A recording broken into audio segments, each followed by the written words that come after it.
Rapport tal-Unjoni Ewropea wara kif pajjiżna huwa r-raba l-aktar pajjiż li implementa rakkomandazzjonijiet tal-Kummissjoni Ewropea fost il-pajjiżi kollha Ewropej.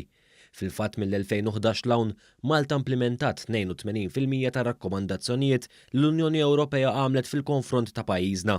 L-istess rapport spjega bl-aktar mod kategoriku li l-Gvern ħadem fuq 97% tar-rakkomandazzjonijiet bi 21% kienu implementati b'mod sħiħ bil-kumplament sar xogħol sostanzjali fuqhom.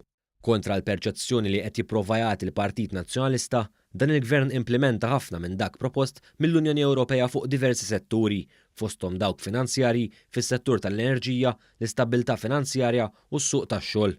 Fil-fatt il-Gvern saħansitra implementa miżuri dwar l-Awtorità Maltija għas-servizzi finanzjarji, miżuri li l-Gvern Nazzjonalista injora għal snin twal. F'6 snin ta' Gvern Laburista, il-5 rakkomandazzjonijiet li l-Kummissjoni Ewropea kienet ħarġet fl-aħħar sena ta' Gvern Nazzjonalista tnaqsu għal 2 biss. Madankollu waħda mir-rakkomandazzjonijiet tal-Kummissjoni Ewropea mistennija tibqa' fuq l-ixkaffa hekk kif din qed tissuġġerixxi li tolli l-età tal-irtirar, ħaġa li l-Gvern ma jridx jagħmel.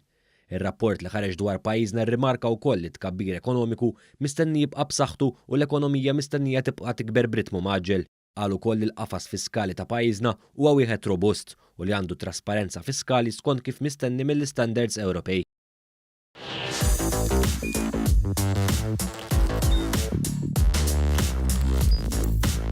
Idħol fuq one.com.mt u hemmhekk tista' tara l-programmi kollha li jxandru fuq One permezz ta' One Play.